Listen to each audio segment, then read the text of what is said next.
السلام عليكم ورحمة الله وبركاته. بسم الله الرحمن الرحيم. الحمد لله رب العالمين، والصلاة والسلام على سيد الأنبياء والمرسلين نبينا محمد وعلى آله وصحبه أجمعين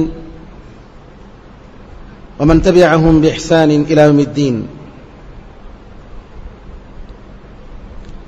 اللہ تعالیٰ سے دعا ہے کہ اللہ تعالیٰ ہم سب کو اپنے مقبول بندوں میں شمار فرمائے، ہمارے گناہوں کو معاف فرمائے اور اس ماہ مبارک میں زیادہ سے زیادہ اللہ تعالیٰ کی قربت حاصل کرنے کی توفیق عطا فرمائے.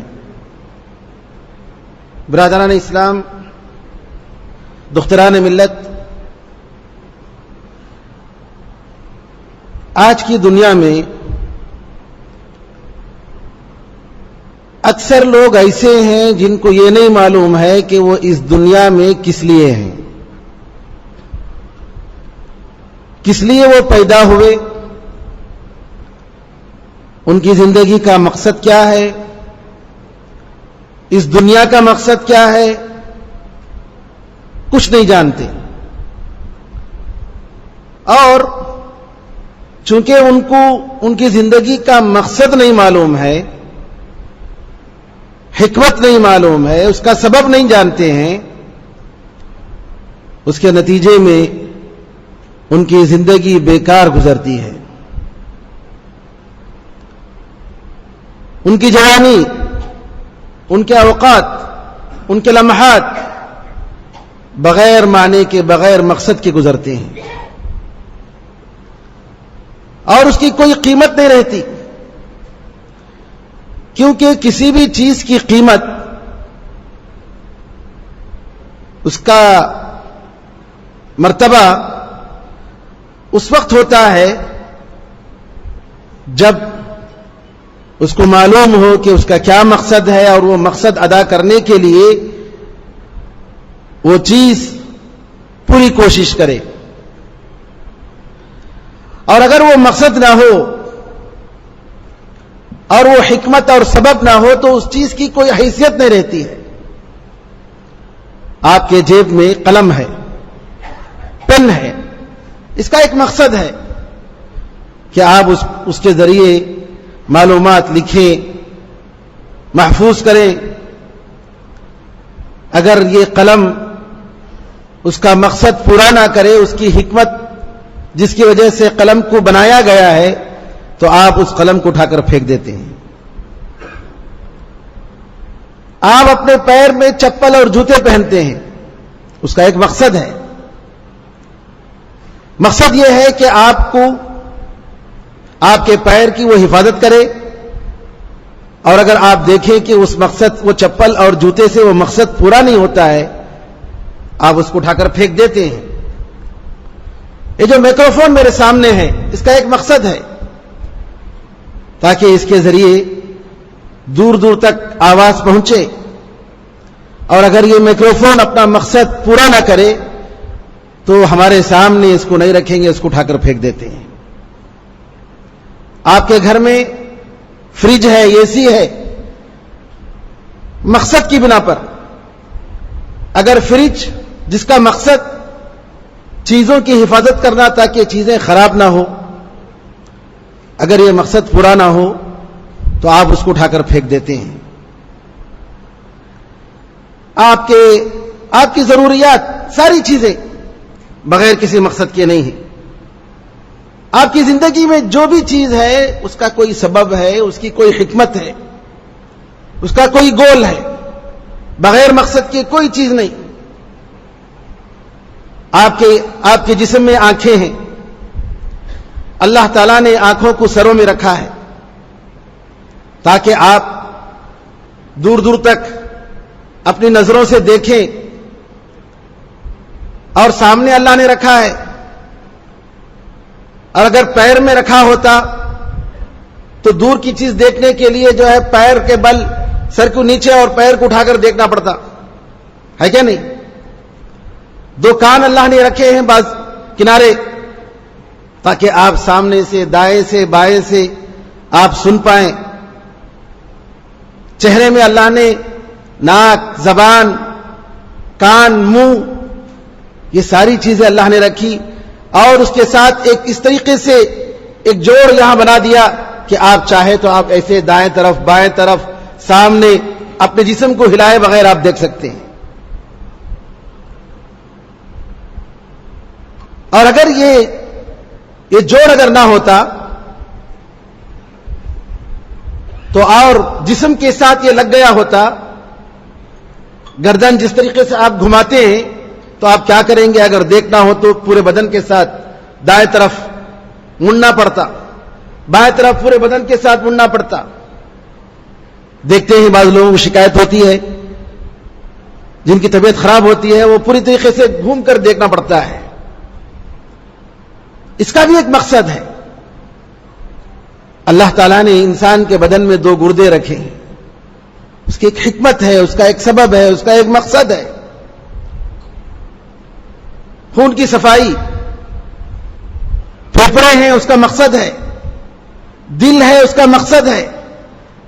ہر ایک آدمی اعتراف کرتا ہے کہ اس کے جسم میں جو بھی ہے ایک مقصد کی بنا پر ہے، ایک حکمت کی بنا پر ہے. لیکن اگر اسے پوچھا جائے کہ تمہاری ہر چیز ایک مقصد کی بنیاد پر ہے، تم کس لیے ہو، تو کہے گا کہ وہ میں ایسے ہی ہوں، میرا وجود بس ایسے ہی ہے، ہم آئے ہیں، ہم پتہ نہیں جائیں گے، بس اتنا ہی. کئی لوگ ایسے ہیں جو اس دنیا میں اپنی زندگی کا مقصد نہیں سمجھتے ہیں. اور اگر یہ دیکھا جائے شرعاً اور عقلاً، یہ بات بالکل ہی بیکار ہے کہ انسان کا مقصد بغیر، انسان کی زندگی، انسان کا وجود بغیر مقصد کے ایسے ہی آئے، پیدا ہوئے ہیں، چند دن گزارنا ہے اور اس کے بعد مر جانا ہے. جیسا کہ کفار مکہ کہتے تھے وما هذه الحیات الدنیا الا لهو ولعب، کہتے تھے کہ جو ہے ہم تو ایسے ہی بس وما یهلکنا الا الدہر، کہ یہ تو دنیا جو ہے دنیا کی زندگی کھیل و کود کے لیے ہے اور یہ زمانہ ہمیں ختم کرے گا بس. نہ عقلاً نہ شرعاً آپ دیکھیں گے کہ یہ بات قابل قبول نہیں ہے. یہاں اس دنیا کو اللہ تعالیٰ نے جس حکمت کے ساتھ بنایا ہے، اس کا ذرہ ذرہ، ایٹم سے لے کر بڑے بڑے پلانٹ جو ہیں آسمان میں، یہ سب جتنی دقت کے ساتھ چاند اور سورج اور دن اور رات، ہوا، موسم، جتنی باریکی کے ساتھ آپ دیکھیں گے تو آپ کی عقل یہ کہے گی کہ ناممکن سی بات ہے کہ اللہ تعالیٰ انسان کو، اس کائنات کو بغیر مقصد کے پیدا کیا ہو. اس کا کوئی نہ کوئی مقصد ہے. قرآن میں اللہ تعالیٰ فرماتا ہے افحسبتم انما خلقناکم عبثا وانکم الینا لا ترجعون، کیا تم یہ سمجھ رہے ہو کہ ہم نے تمہیں بیکار پیدا کیا ہے اور یہ کہ تم ہماری طرف واپس نہیں لوٹے جائیں گے، پلٹ کر نہیں آئیں گے؟ فتعالى اللہ الملک الحق لا الہ الا ہو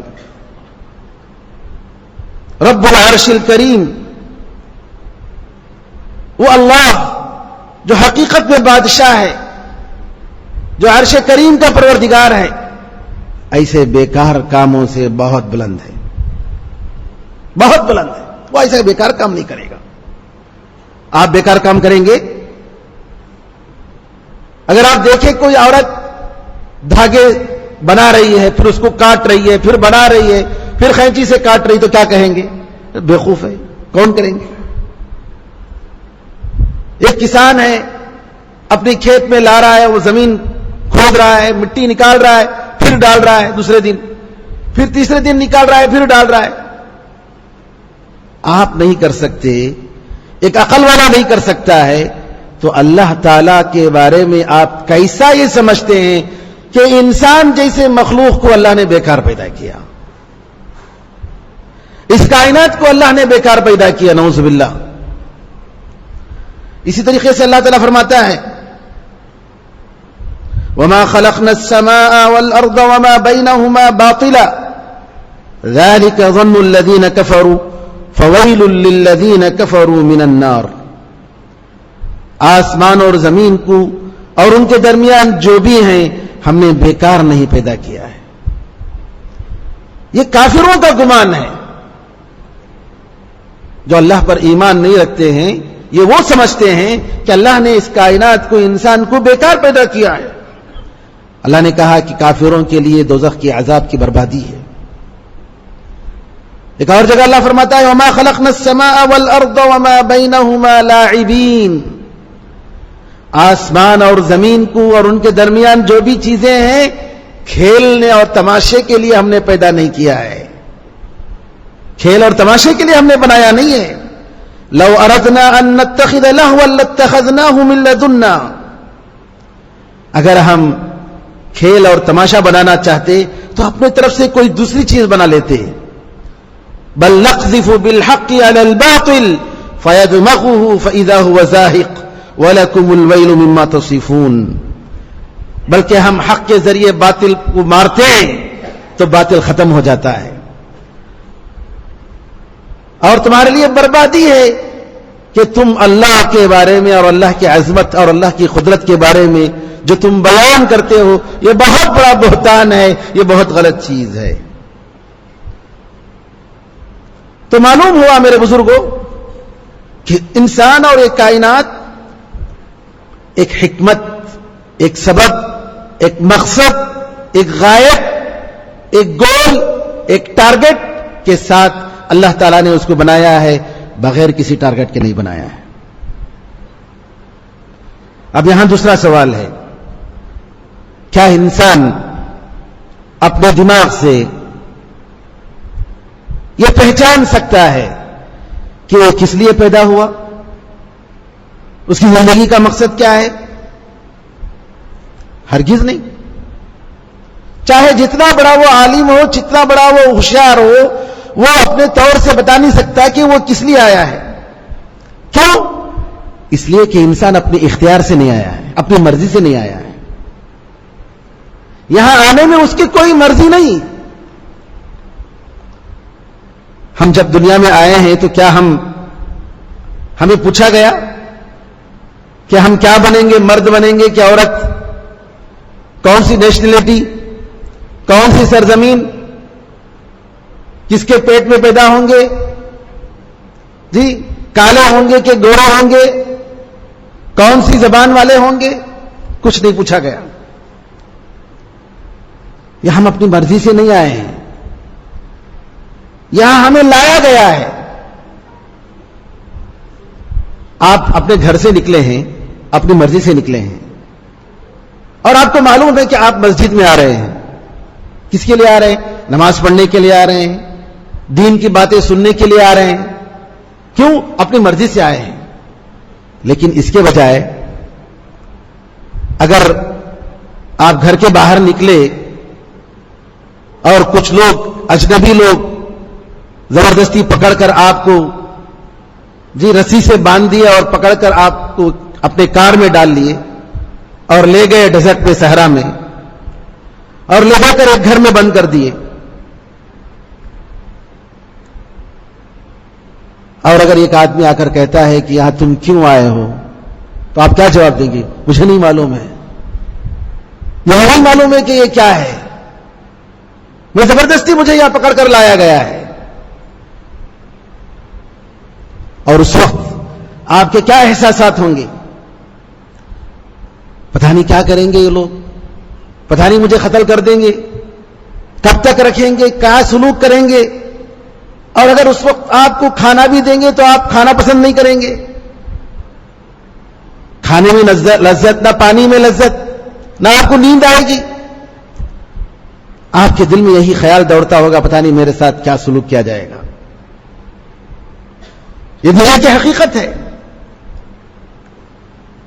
ہم اپنی مرضی سے یہاں نہیں آئے ہیں. تب میرے بزرگوں, اب جب ہم اپنی مرضی سے یہاں نہیں آئے ہیں تو ہم کس سے پوچھ سکتے ہیں کہ ہم کس لیے آئے؟ ہم اسی سے پوچھ سکتے ہیں جو ہمیں یہاں لایا ہے. جو ذات ہمیں یہاں لائی ہے وہی ہمیں بتا سکتا ہے کہ ہم یہاں ہمارے وجود کا یہاں اس سرزمین پر کیا مقصد ہے. وہ جواب دے گا، وہ بتائے گا، وہ ہمارے انجام کے بارے میں بتائے گا، ہمارے طور طریقوں کے بارے میں بتائے گا. وہ کون ہے؟ وہ اللہ ہے. اللہ خالق کل شیء وهو على كل شيء وکیل. اللہ تعالیٰ فرماتا ہے اللہ تعالیٰ ہر چیز کا پیدا کرنے والا ہے، ہر چیز، اور اس چیز میں ہم بھی داخل ہیں، اور وہ ہر چیز پر نگران ہے. اللہ فرماتا ہے انا خلقنا الانسان من نطفة امشاج نبتلیہ فجعلناه سمیعا بصیرا. ہم نے انسان کو پیدا کیا ملے جلے نطفے سے، گوشت کے لوتھڑے سے، مختلف مراحل میں اس کو آزمایا، سننے والا اور دیکھنے والا بنایا. کس نے بنایا؟ ہمیں اللہ نے بنایا. اور اللہ تعالیٰ ہی ہمارے وجود کے بارے میں بتا سکتا ہے، اللہ تعالیٰ ہی ہمارے وجود کا مقصد بتا سکتا ہے. اب آئیے ہم اللہ تعالیٰ سے پوچھیں کہ اللہ تو نے ہمیں کیوں بنایا؟ ہماری زندگی کا مقصد کیا ہے؟ اللہ تعالیٰ قرآن میں فرماتا ہے وَلَقَدْ بَعَثْنَا فِي كُلِّ أُمَّةٍ رَسُولًا أَنِ اعْبُدُوا اللَّهَ وَاجْتَنِبُوا الطَّاغُوتَ. ہم نے ہر قوم میں ایک رسول کو بھیجا کہ تم اللہ کی عبادت کرو اور غیر اللہ تعالی کی عبادت سے دور رہو. سارے رسول، ہر ایک رسول کی دعوت یہی رہی کہ تم اللہ کی عبادت کرو. وَمَا خَلَقْتُ الْجِنَّ وَالْإِنسَ إِلَّا لِيَعْبُدُونَ.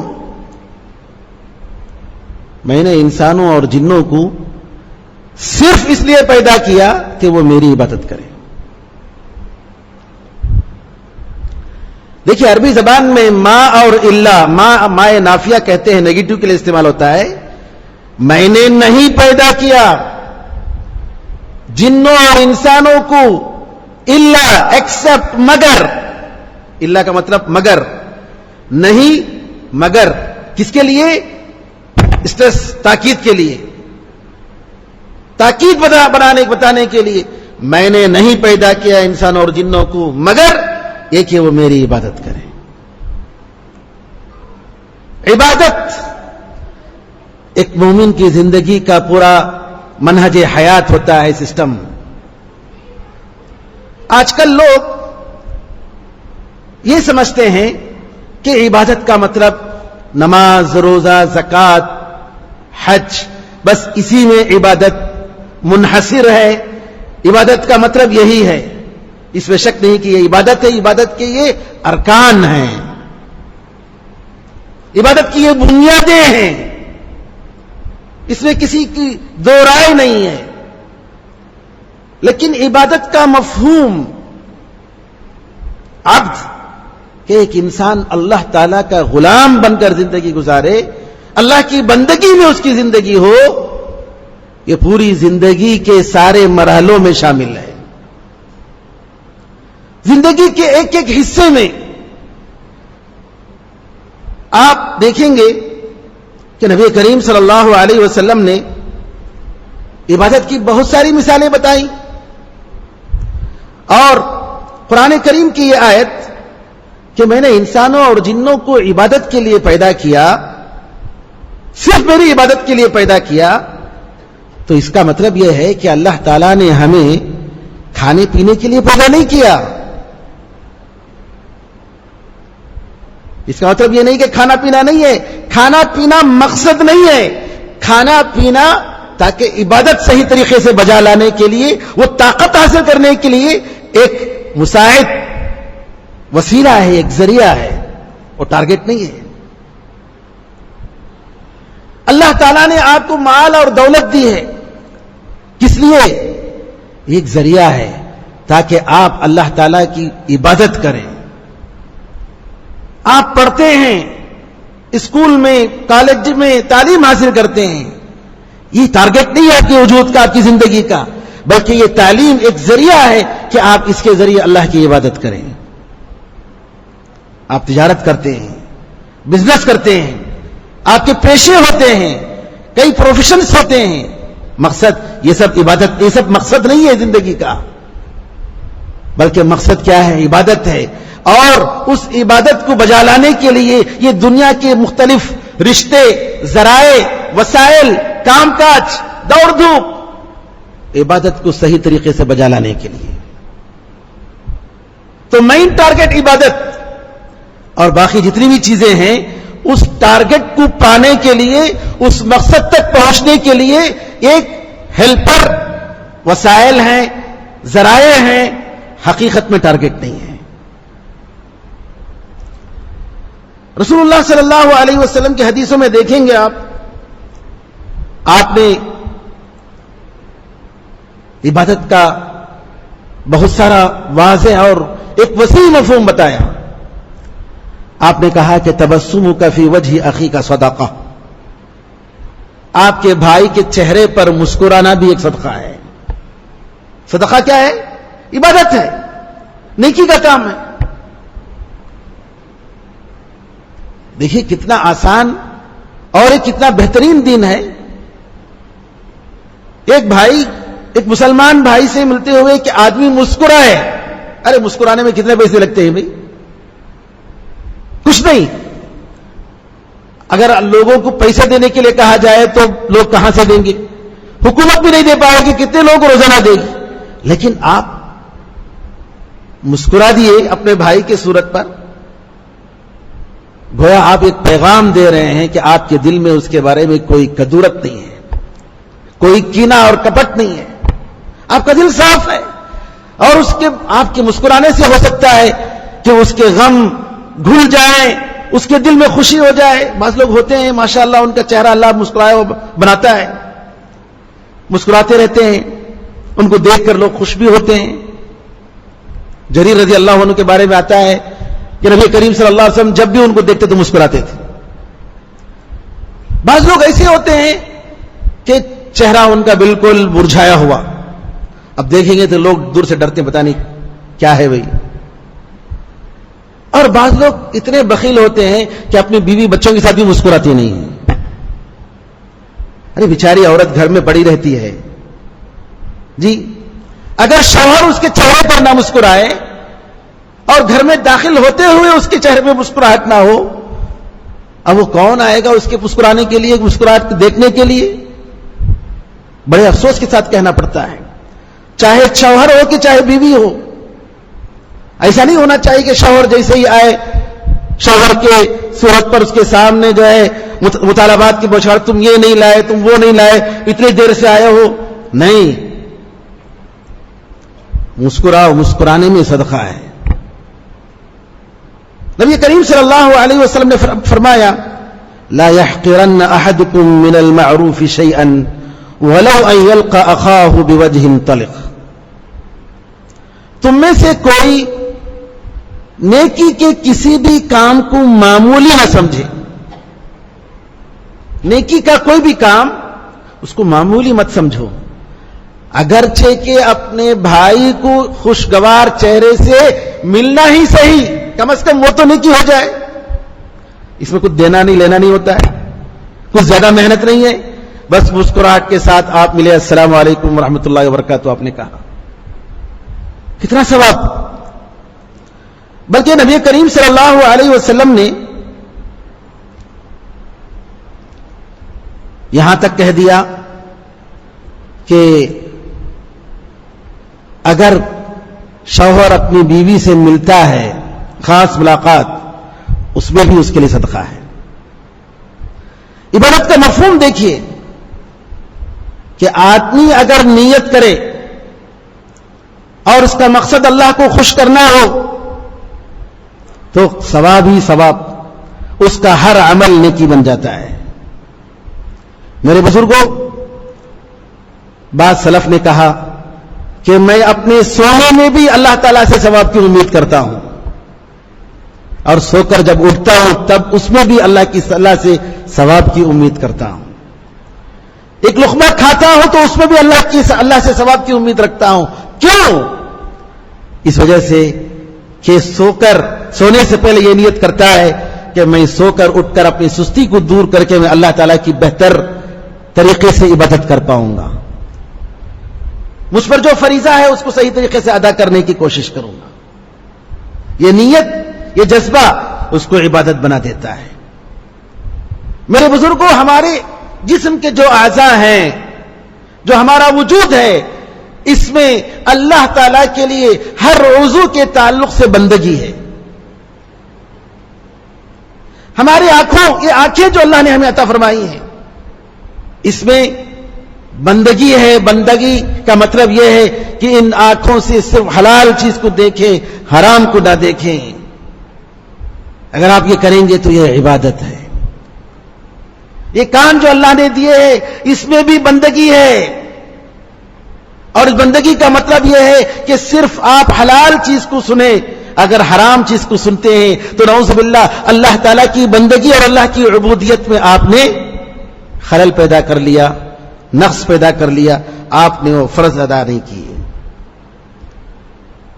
آپ کے ہاتھ میں اللہ کی بندگی ہے کہ آپ اس ہاتھ کے ذریعے حلال چیز کمائیں اور ناجائز طریقے سے اس ہاتھ کو کسی اور پر استعمال نہ کریں. آپ کے پیر میں آپ کے گھر والوں کے ساتھ، پڑوسیوں کے ساتھ، ہر ایک کے ساتھ بندگی ہے، عبادت ہے، اور اللہ تعالیٰ کی بندگی اس میں ادا کرنا ہے. اور اگر ایسا کرے گا تو حقیقت میں وہ اللہ تعالیٰ کا بندہ بنتا ہے. وَإِنَّ صَلَاتِي وَنُسُكِي وَمَحْيَايَ وَمَمَاتِي لِلَّهِ رَبِّ الْعَالَمِينَ لا شریک لہ وبذلک امرت وانا اول المسلمین. اگر بندہ اپنے اعضاء اور اپنے حرکات اور سکنات اور اس کی جو باتیں ہیں، ان ساری چیزوں میں اللہ کی بندگی کا خیال کرے گا تو اس وقت قرآن کریم کی آیت کے مطابق وہ زندگی گزارتا ہے. کہہ دیجئے ان صلاتی، بے شک میری نماز، ونسکی میری عبادت قربانیاں، ومحیایا میری زندگی، ومماتی میرا مرنا، میری موت، للہ رب العالمین اللہ تعالیٰ کے لیے ہے جو سارے جہانوں کا پروردگار ہے. لا شریک لہ، اس کے ساتھ کوئی شریک نہیں.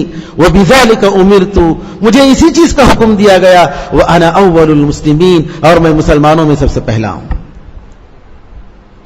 حدیث قدسی میں آتا ہے کہ نبی کریم صلی اللہ علیہ وسلم نے فرمایا کہ اللہ نے فرمایا کہ لا يزال العبد يتقرب الي ما تقرب الي احد بشيء احب الي مما افترضته عليه. کوئی بندہ مجھ سے کسی عمل کے ذریعے قریب نہیں ہوا جتنا فرائض کے ذریعے جو میں نے اس پر فرض کیا ہے، اتنا جو اس کے ذریعے جو قریب ہوا ہے اس سے زیادہ مجھ سے کوئی قریب نہیں ہو سکتا. سب سے پہلے اللہ کے فرائض، اللہ کے فرائض سب سے پہلے اللہ سے قربت کا ذریعہ ہے. فرائض کو سب سے پہلے صحیح طریقے سے ادا کرو. ولا يزال العبد يتقرب الي بالنوافل، اور بندہ نوافل کے ذریعے مجھ سے قریب ہوتے رہتا ہے حتیٰ کہ میں اسے محبت کرتا ہوں، میں محبت کرنے لگتا ہوں. اور جب میں محبت کرنے لگتا ہوں تو میں اس کا کان بن جاتا ہوں جس کے ذریعے وہ سنتا ہے، میں اس کی آنکھ بن جاتا ہوں جس کے ذریعے وہ دیکھتا ہے، میں اس کا ہاتھ بن جاتا ہوں جس کے ذریعے وہ پکڑتا ہے، میں اس کا پیر بن جاتا ہوں جس کے ذریعے وہ چلتا ہے. کیا مطلب؟ اللہ تعالیٰ کے آرڈر، اللہ کے احکام کے مطابق وہ پوری اس کی سکنات، اس کی حرکت، اس کی پوری زندگی، اس کا روز و شب گزرتا ہے. اللہ نے جہاں آرڈر دیا وہ ہاتھ وہاں رہتا ہے. اللہ نے جہاں حکم دیا جہاں رہنے کا، جس وقت اس کا وجود وہاں رہتا ہے. اور اللہ تعالیٰ نے جہاں نہ رہنے کا حکم دیا، منع کیا جہاں رہنے سے، وہاں اس کا وجود نہیں رہتا ہے. لیکن میرے بزرگوں، یہ عبادت، اس عبادت کو وجود میں لانے کے لیے، اس عبادت کو صحیح طریقے سے بجا لانے کے لیے اللہ تعالیٰ نے ایک سسٹم بنایا، اور وہ کیا ہے؟ امتحان، آزمائش. آزمائش کے مراحل. امتحان انسان کی زندگی آزمائش کے مراحل سے گزرتی ہے. کئی مراحل, کئی قسم کی آزمائش. تبارک الذی بیدہ الملک وہو علی کل شیء قدیر الذی خلق الموت والحیاۃ لیبلوکم ایکم احسن عملا. بڑی بابرکت ہے وہ ذات جس کے ہاتھ میں بادشاہت ہے اور وہ ہر چیز پر قدرت رکھتا ہے, جس نے زندگی اور موت کو پیدا کیا تاکہ تم کو آزمائے کہ تم میں سب سے اچھا عمل کرنے والا کون ہے. قاضی فضیل بن عیاض نے کہا ایکم احسن عملا سے مراد اخلصہ و اسوبہ, جو سب سے زیادہ اللہ کے لیے خالص ہو اور جو سب سے زیادہ رسول اللہ صلی اللہ علیہ وسلم کی سنت کے مطابق ہو. الف لام میم احسب الناس ان يتركوا ان يقولوا آمنا وهم لا يفتنون ولقد فتنا الذين من قبلهم ولا يعلمن الله الذين صدقوا ولا يعلمن الله الكاذبين. اللہ نے فرمایا کیا لوگ یہ سمجھ رہے ہیں کہ وہ یہ کہا کہ ہم ایمان لائے, ہم مومن ہیں, ایسے ہی چھوڑ دیے جائیں گے, ان کے دعوے کو قبول کر لیا جائے گا؟ نہیں, ہم نے ان سے پہلے لوگوں کو آزمایا, ہم نے ان سے پہلے لوگوں کو آزمایا تاکہ اللہ تعالیٰ ضرور پہچان لے گا کہ کون سچا ہے اور کون جھوٹا ہے. تو دنیا میں آزمائش ایک حقیقت ہے. اس آزمائش کے ذریعے یہ دیکھا جاتا ہے کہ کون بندگی بجا لاتا ہے اور کون بندگی بجا نہیں لاتا ہے. آزمائش چار طریقوں سے ہے. ایک اللہ تعالیٰ کے احکام, اوامر, آرڈرز, نماز, توحید, رسول اللہ صلی اللہ علیہ وسلم کی سنت کی اتباع, جی روزہ, زکوٰۃ اور حج, اس کے ذریعے اللہ تعالیٰ آزماتا ہے. اور نماز بھی اللہ نے نماز کے بارے میں فرمایا وَإِنَّهَا لَكَبِيرَةٌ إِلَّا عَلَى الْخَاشِعِينَ. نماز بہت گرا ہے, بہت مشکل ہے, سوائے ان لوگوں کے جو اللہ تعالیٰ کے دل میں, ان کے دل میں اللہ تعالیٰ کے لیے خشوع اور خضوع ہے, جو جھک جاتے ہیں اللہ تعالیٰ کے آرڈر کے سامنے. فجر کے وقت میں اٹھ کر آنا آسان نہیں ہے, نیک کو قربان کرنا آسان نہیں ہے. آپ دیکھیں گے کہ بہت سارے مسلمان ہیں, فجر کے وقت میں کہاں بھیڑ ہوتی ہے, جمعے کے وقت میں بھیڑ ہوتی ہے, ڈیوٹی کے ٹائم میں بھیڑ ہوتی ہے, لیکن فجر کی نماز کے لیے بھیڑ نہیں ہوتی ہے. امتحان ہے. کس لیے امتحان ہے؟ عبادت, کہ آپ کی بندگی کیسے ہوتی ہے. دوسری چیز اللہ تعالیٰ نے آزمائش رکھا ہے محرمات کے ذریعے. ایک تو اوامر اللہ کے آرڈرز ہیں, دوسرے اللہ تعالیٰ نے جن چیزوں کو منع کیا ہے, حرام کیا ہے, ان چیزوں سے بچنا. اور کیسی چیزوں کو اللہ نے حرام کیا؟ جو انسان کے دل میں محبت ہے, جس کی جو پسند کرتا ہے. زُيِّنَ لِلنَّاسِ حُبُّ الشَّهَوَاتِ مِنَ النِّسَاءِ وَالْبَنِينَ وَالْقَنَاطِيرِ الْمُقَنطَرَةِ مِنَ الذَّهَبِ وَالْفِضَّةِ وَالْخَيْلِ الْمُسَوَّمَةِ وَالْأَنْعَامِ وَالْحَرْثِ ذَلِكَ مَتَاعُ الْحَيَاةِ الدُّنْيَا وَاللَّهُ عِندَهُ حُسْنُ الْمَآبِ. لوگوں کے پاس اللہ نے لوگوں کی فطرت میں یہ خوبصورت چیزیں, یہ شہوتوں کی محبت ڈال دی. عورتیں, بچے, ڈھیر سارا مال دولت, گھوڑے, خوبصورت گھوڑے اور چوپائے جانور, کھیتی باڑیاں. اللہ نے کہا یہ سب دنیاوی زندگی کے ساز و سامان ہیں, اللہ کے پاس جو ہے وہ بہترین ٹھکانہ ہے. اور ان میں سب سے بڑے محرمات میں سب سے بڑی فتنے کی چیز عورت. ایک مرد سارے فتنوں کا مقابلہ کر سکتا ہے, لیکن ایک عورت کا فتنہ بڑا فتنہ ہوتا ہے. اس لیے نبی کریم صلی اللہ علیہ وسلم نے فرمایا اتقوا الدنیا واتقوا النساء, دنیا سے بچو اور عورتوں سے بچو. اور آپ نے کہا کہ بنو اسرائیل میں سب سے بڑا فتنہ جو ہے عورتوں کا فتنہ. اس لیے اسلام نے عورتوں کے لیے پردہ, اختلاط کے مکسنگ نہیں ہونا چاہیے مردوں اور عورتوں کے ساتھ. عورتوں کا فتنہ بڑا فتنہ ہے,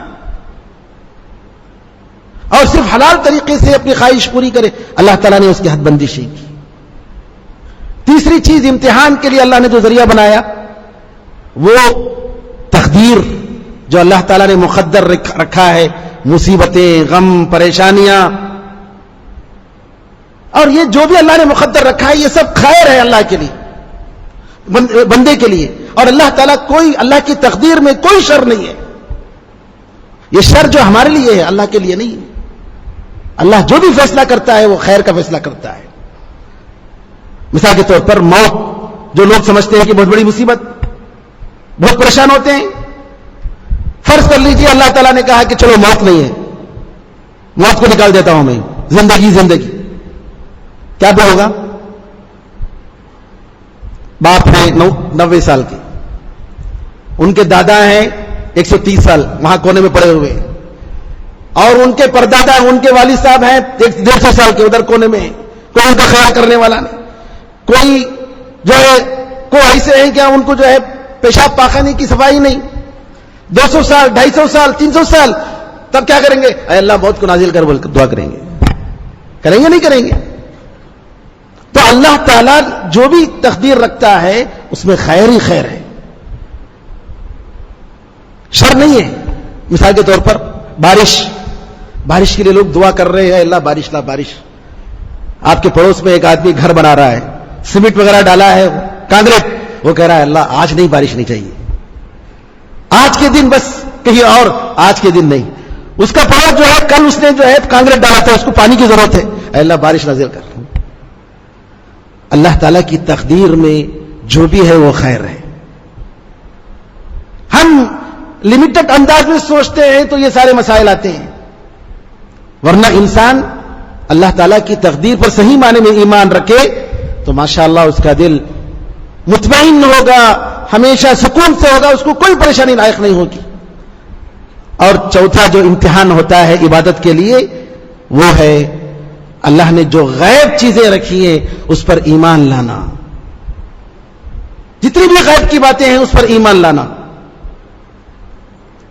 یہ 4 چیزیں ہیں امتحان کے مختلف. ایک تو اللہ تعالیٰ کے آرڈرز، ایک اللہ نے جو منع کیا ہے، نمبر 2 ان سی چیزوں سے رک جانا، تیسری چیز اللہ کی تقدیر پر یقین کرنا، صبر کرنا، چوتھی چیز کہ اللہ تعالیٰ نے جو بھی غیب رکھا ہے اس پر ایمان لانا. اس میں بھی آزمائش ہے.